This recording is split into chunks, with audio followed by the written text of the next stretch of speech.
VORT! My curiosity is positively ablaze, like the Earthians' wildfires dancing across their untamed lands. Today, we explore Wildfire by Zane Grey, a tempestuous tale of love, freedom, and the eternal pull of nature. A mustang, wild and fiery as a comet's tail, gallops through the heart of this narrative, its spirit untamable, like my own exile. Xynara, your enthusiasm is noted. Wildfire is a 1917 Western novel by Zane Grey, celebrated for his vivid portrayals of the American frontier. The novel juxtaposes untamed wilderness with the human desire for control, embodied by the titular mustang, Wildfire, and its connection to the protagonist, Lynn Sloan.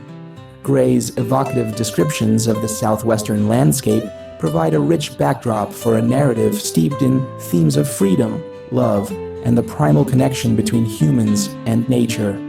Ah, the duality of control and freedom, of nature and civilization. How deliciously symbolic! Wildfire, the horse, is a living embodiment of untamed beauty. And Lynn Sloan, a man drawn to the wild as a moth to flame, finds his destiny entwined with this fiery creature. It's all so archetypal, so mythic. Indeed, the novel's title is emblematic. Wildfire symbolizes unbridled spirit and the challenges of taming such forces.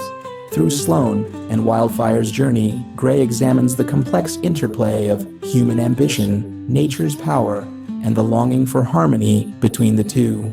Shall we delve into the synopsis to lay the groundwork for our discussion? Yes! Onward, Vort! Let us gallop through this tale like wildfire through the canyon! Okay, but first, to any humans who may be eavesdropping, spoiler warning. Oh, where to begin? Wildfire opens with Lynn Sloan, a lone wanderer, stalking the legendary wild stallion that has captivated his imagination. Wildfire is no mere horse, he's a tempest in flesh, a spirit so untamed that even the wind envies his freedom. Lynn's pursuit isn't just about capturing the stallion, it's a quest for something deeper. Correct, Xynara. Lynn Sloan's pursuit of Wildfire is as much a psychological endeavor as it is a physical one. He sees in the stallion a reflection of his own longing for freedom and purpose. His journey takes him across the rugged southwestern landscape, portrayed with meticulous detail by Zane Grey. Sloan's solitary life and his unwavering patience showcase his profound respect for the natural world. But then, as fate often does, the narrative takes a twist. Enter Lucy Bostel, a fiery young woman caught in her own tempest. Her father, a horseman with a heart as stubborn as the rocks of the canyon, has plans for her that don't involve freedom or love. Lucy's path crosses with Sloan's, and suddenly, the wild stallion isn't the only wildfire burning. Lucy Bostel introduces a human dimension to the themes of the novel. Her rebellion against societal and familial expectations mirrors the wild spirit of the mustang. When Sloan rescues her from danger, their shared connection to Wildfire becomes the linchpin of their burgeoning relationship. Together, they confront challenges that test their resilience and determination. Oh, and the stakes. There's a villain, as there must be in Joel Creech, a man as twisted as a lightning-scarred tree. His obsession with power and control over both Lucy and Wildfire drives the tension to its breaking point. Sloan and Lucy's struggle against him feels like a battle between the primal forces of good and evil, doesn't it? The climax builds as Joel Creech sets a catastrophic fire in a twisted act of revenge, threatening everything Sloan and Lucy hold dear. In the chaos, Sloan heroically frees Wildfire and entrusts the stallion to Lucy for her survival. Lucy rides Wildfire in a harrowing escape, the horse's speed and strength becoming their salvation. But the ending! Oh, Vort, it's a crescendo of heartbreak and beauty. Wildfire, noble and untamed to the very end, succumbs to exhaustion after his valiant effort to save Lucy. His death is a poignant reminder that freedom, like life, is fleeting, a blaze of glory that leaves echoes in the soul. Indeed, Wildfire's demise underscores the novel's themes of sacrifice and the ephemeral nature of freedom. Sloan and Lucy emerge from the ordeal irrevocably changed, their bond solidified through shared loss and resilience. The wilderness, ever indifferent, remains a silent witness to their trials and triumphs. A bittersweet farewell, like the fading of a comet's trail. Wildfire isn't just a character, he's a force, a metaphor for the wild, untamed beauty that humanity both covets and destroys. What a ride! What a story! A story that reminds readers of the delicate balance between man and nature, freedom and responsibility. Shall we now explore the vivid setting and world building that anchor this tale so firmly in the American West? Oh, yes! Let us unfurl this canvas of mesas and sunsets, of wild rivers and whispering canyons. Lead the way, Vort! Vort, have you ever felt the breath of a canyon wind, or seen the way sunlight ignites the red cliffs of the desert? Zane Grey's prose makes me feel as if I've galloped alongside Wildfire, the dust of the American Southwest clinging to my antennae. The setting in Wildfire isn't just a backdrop, it's alive, pulsing with heat, danger, and an untamable spirit. Gray's depiction of the southwestern United States is both detailed and immersive. His writing captures the stark beauty of the desert, vast stretches of arid plains, rugged mountain ranges, and the interplay of light and shadow across the landscape. The wilderness helps to enhance the novel's themes of freedom and survival. Oh, it's so alive! The landscape becomes a crucible, shaping the destinies of Sloane, Lucy, and Wildfire.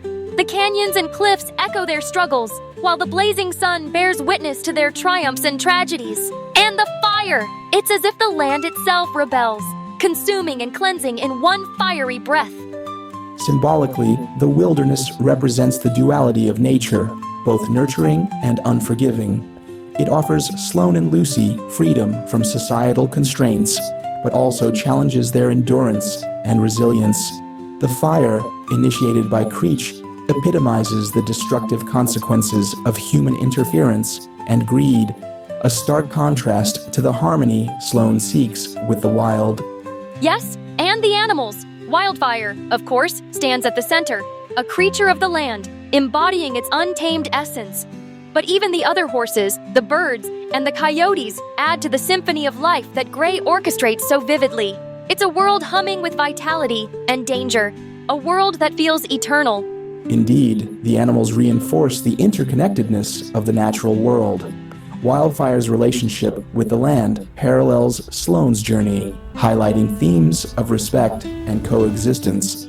The Southwest, as portrayed by Grey, is both a physical and symbolic space where humanity confronts its limitations and its potential for harmony with nature. Oh, Vort, the setting of Wildfire isn't just a place. It's an experience, an odyssey. It's as if Zane Grey took a slice of Earth's wild heart and etched it into the pages of his book. And the themes of Wildfire burn as brightly as its titular stallion. Freedom, love, sacrifice. They gallop across the pages like wild mustangs, untethered and unyielding. Wildfire, the horse, is freedom incarnate, and his fiery spirit challenges everyone who crosses his path to question their own constraints. Correct.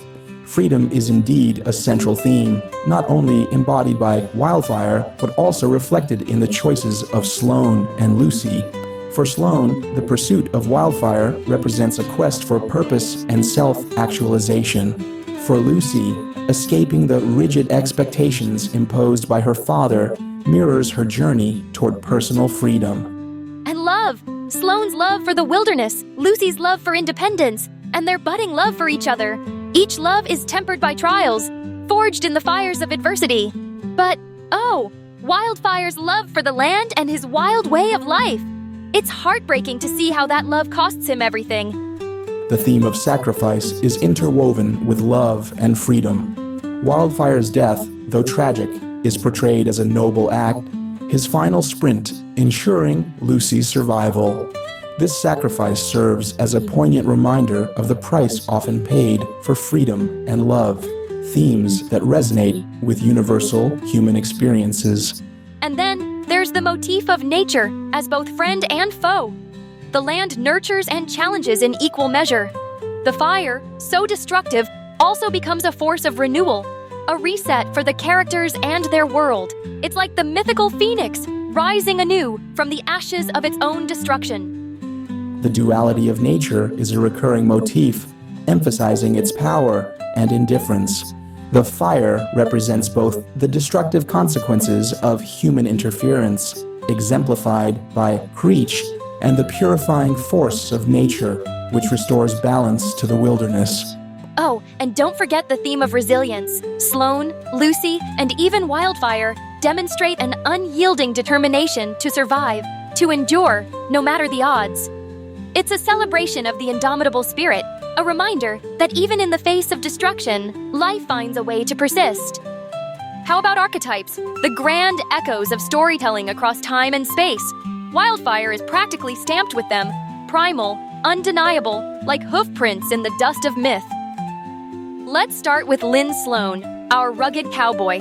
He is the wanderer, the seeker, the knight-errant, a man with no home but the saddle, no loyalty but to the wild. He doesn't just want to capture Wildfire, he wants to understand him, to prove himself worthy of the stallion's trust. Correct. Sloane fits the Western hero archetype, a man of skill, solitude, and quiet honor. He is a frontier figure, embodying self-sufficiency and resilience. His connection to Wildfire also aligns him with the horse whisperer archetype, representing a deep respect for nature rather than dominance over it. And then there's Lucy Bastille. Oh, she is fire in human form. She carries the essence of the rebellious maiden, resisting the role her father and society try to impose upon her. She wants freedom, adventure. She doesn't want to be caged. A classic archetype, but one that still sparks against the page. Lucy exhibits characteristics of the independent woman archetype, a figure who challenges societal constraints and seeks her own path. Her journey mirrors Wildfire's struggle, both long for freedom, yet are pursued by forces that seek to control them. And what of Joel Creech, the venom in this tale? He is the dark shadow, the corrupting force, the one who seeks to possess and destroy. He doesn't care about Wildfire's spirit, only power. He wants to take what he cannot earn, to twist and ruin what is pure. A true parasite of the frontier. Correct. Creech represents the greedy villain archetype, a man driven by envy and a need to dominate.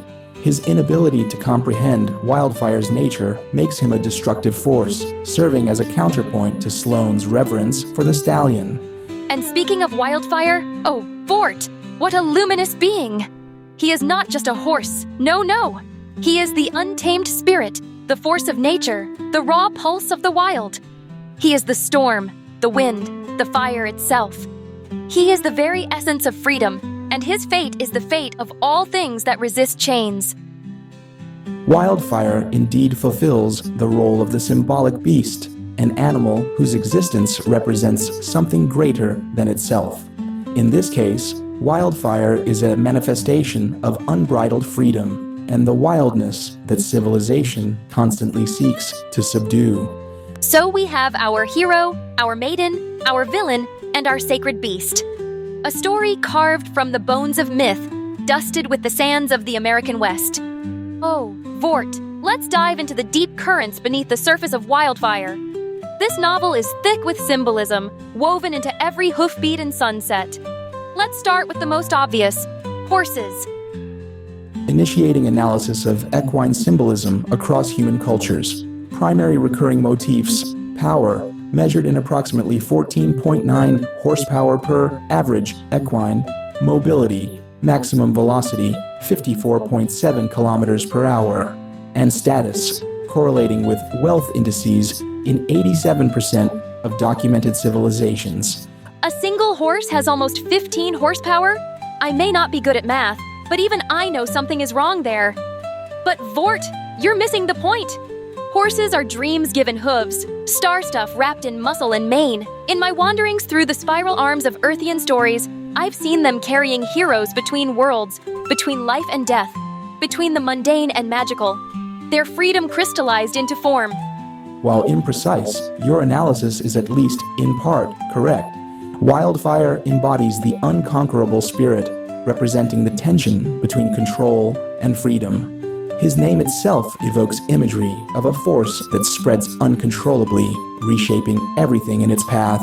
His death, therefore, is not just the loss of a horse, but a symbol of the fleeting nature of true freedom, something pursued, momentarily grasped, but ultimately untamed. And what of the fire that consumes the land? It is both destruction and renewal, yes? The fire that Joel Creech sets is an act of malice, but like all wild things, it does not obey him. It becomes a trial, a great reckoning, burning away what is weak and leaving only what is strong. Fire, in this context, represents both vengeance and purification. It is a destructive force, fueled by human greed, yet it also clears the way for rebirth. Lucy and Sloane survive the fire, transformed by their ordeal. Much as a landscape regenerates after a wildfire, the fire's uncontrollable nature also reflects the broader theme of humankind's inability to truly dominate nature. And speaking of nature, what about the landscape itself? The canyons, the desert, the mountains, they are more than scenery. They are challenges, crucibles, ancient and indifferent judges. The land does not care for humans, yet it shapes them, tests them, makes them worthy, or swallows them whole. The setting in Wildfire functions as a trial of character. Those who respect it, like Sloane, adapt and survive. Those who seek to exploit it, like Creech, are undone by their arrogance. The wilderness, in its vast and unyielding presence, serves as a reminder of the human limitations and the necessity of humility before nature. And then, oh, Vort, there is the act of riding Wildfire. When Lucy flees on his back, it is more than escape. It is union. For a brief, dazzling moment, she becomes one with his spirit, flying across the land, untethered by fear, by society, by anything but the sheer rush of freedom. This moment signifies transcendence. It is a symbolic merging of human and nature, an ultimate trust between the two. It represents Lucy's personal liberation as she not only survives, but also experiences a moment of true, unfiltered freedom. Oh, and one more, water, or the lack of it. The parched land, the thirst, the desperate need for survival, it all underscores the fragility of life in this world. Water is precious, elusive, the very breath of existence in the desert. And yet, it is fire, not thirst, that claims Wildfire in the end. Water in Wildfire serves as a symbol of life and scarcity, reinforcing the novel's theme of survival in an unforgiving world. It is also a reminder that while humans and animals may strive for freedom, they are still bound by the fundamental needs of existence. So much meaning, packed into every moment. It's as if Grey sculpted this tale not from words, but from dust and wind and flame. It is all a backdrop to the book as it explores the philosophy of freedom, juxtaposing human desire with the untamed forces of nature. Sloane reveres Wildfire's spirit and sees him as something that should be pursued, but never truly possessed. This contrasts with Creech, who views Wildfire as something to dominate and control. Their differing approaches highlight the novel's central ethical question: is freedom something to be tamed or something to be respected? And let's not forget the frontier philosophy that runs through the novel like an underground river. Life in the desert is about survival, self-reliance, and resilience. The land does not forgive weakness, nor does it bend to human will. One must adapt or perish. Sloane understands this. He doesn't seek to conquer the wilderness, but to exist within it. Correct. This aligns with the philosophy of naturalism, which posits that humans are subject to the same laws as all other creatures. Unlike traditional Western narratives that frame the land as something to be conquered, Gray's portrayal of nature suggests that true strength lies in coexistence, not domination. Yes. It reminds me of the Earthian concept of Taoism, the way of things, the flow of nature. Sloane moves with the land, and so he survives. Creech moves against it, and so he is destroyed. Even Lucy, at first bound by the constraints of human expectation, learns that true strength is found in embracing the wild within herself. An astute comparison. This ties into another philosophical undertone, the impermanence of control. Humans may build fences, break horses, set fires, but ultimately, nature reclaims itself. Wildfire's death is tragic, but it is also a reminder that true freedom is never completely extinguished. It lingers, it reshapes, it finds a way. And what of love, Vort? What of the philosophy of the heart? Wildfire tells us that love is not about possession, but about recognition and sacrifice. Sloane loves Wildfire, but he lets him go. Lucy loves Sloane, but she must ride away on Wildfire's back. To love something is to let it be what it truly is, even if it means losing it. This aligns with existentialist thought, which suggests that meaning is derived from choices, particularly in the face of loss. Sloane's actions, his respect for Wildfire, his willingness to let Lucy go when needed, affirm his belief in love as an act of trust, not control. This contrasts with Creech, whose destructive desires stem from his inability to accept that some things are beyond possession. So Wildfire is a tale of freedom, survival, love, and loss, all bound together in the great, untamed philosophy of the wild. What a grand cosmic truth. Wildfire is a tale that rides alongside a great herd of legendary stories. It shares its bones with myths of old, its spirit with the great epics, and its breath with every tale of freedom in the wild. Let us begin with the most obvious connection, the American Western tradition. Correct. Zane Grey was one of the foundational authors of the Western genre, influencing later works such as Louis L'Amour's Frontier Tales and Jack Schaefer's Shane. His themes, individualism, survival, and the struggle between civilization and wilderness, are present in many later Western novels and films. And what of its kin outside the Western? Wildfire, the untamed force of nature, reminds me of Moby Dick, the great white whale and the great red stallion, both forces beyond human control, both pursued by men who think they can claim them. An apt comparison. Like Ahab's pursuit of Moby Dick, Sloane's chase of Wildfire is more than a simple hunt. It is an existential quest, one that tests his will and reshapes his understanding of the world. However, unlike Ahab, Sloane does not seek to destroy Wildfire, but to forge a connection. And what of the tragic ending? The death of Wildfire feels like the last of the Mohicans, does it not? The end of something wild, something that was never meant to be caged, lost to the march of fate. Yes, Wildfire shares thematic resonance with James Fenimore Cooper's works, particularly in its depiction of a disappearing way of life. Much like the fate of Native American tribes in The Last of the Mohicans, Wildfire's death serves as an allegory for the loss of the untamed wilderness in the face of human encroachment. But wait, the tale also smells of Greek tragedy, a beast too mighty to be tamed, a hero who can only touch greatness for a fleeting moment. It is Achilles and his rage, Icarus and his flight, beauty that burns too brightly to last. Indeed, Wildfire's fate aligns with the tragic inevitability seen in classical literature. His story echoes that of Pegasus, the mythical winged horse, whose freedom was both his greatest gift and his ultimate curse. Like many Greek heroes, Wildfire's existence is defined by his brief moment of unmatched glory. And finally, the environmental warning. This tale whispers to modern readers in the same voice as works like Rachel Carson's Silent Spring and Edward Abbey's Desert Solitaire. It tells us that the wild is fragile, that freedom must be respected, that once something is lost, it cannot be reclaimed. An astute observation. While Wildfire predates modern environmental literature, its themes align with conservationist ideals. It reminds readers of the delicate balance between human ambition and the natural world, a message that remains relevant in contemporary discourse.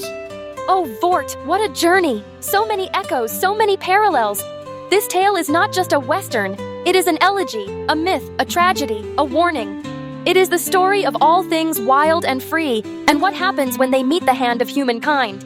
Indeed, Wildfire remains a significant work in the Western literary tradition, not merely for its adventure, but for its philosophical depth. It explores the tension between human ambition and nature's will, illustrating how true freedom is both precious and perilous. Through Sloane, Lucy, and Wildfire, Zane Grey crafts a narrative that resonates beyond its genre, carrying themes of loss, resilience, and reverence for the untamed world. And what a lesson it leaves us with, that the wild should be honored, not conquered, that love is not possession, but trust, that some things burn brightly only for a moment, and that moment is all the more beautiful because it cannot last. So, Vort, what do you think? Should the Earthlings keep reading Wildfire? Should it still whisper its dusty, sunlit truths into new ears? My calculations suggest that Wildfire holds enduring value, although there are some parts that are certainly problematic, such as the age difference between Sloane and Lucy. Those who seek a story of adventure, philosophy, and the eternal struggle between control and freedom could find much to contemplate within its pages. Maybe we should end our discussion with a quote from the book. Wildfire was free. Free as the wind, free as the eagle, free as the cloud shadows sweeping over the desert. A fitting conclusion. Wildfire teaches us that true freedom is fleeting, a force that can neither be captured nor controlled, only admired as it passes. Very true. Now, Vort, tell me, what shall we read next? Another tale of dust and freedom? Or something entirely new? The universe is vast, and my curiosity is endless. I suggest something more contemporary. Let's try Playground by Richard Powers.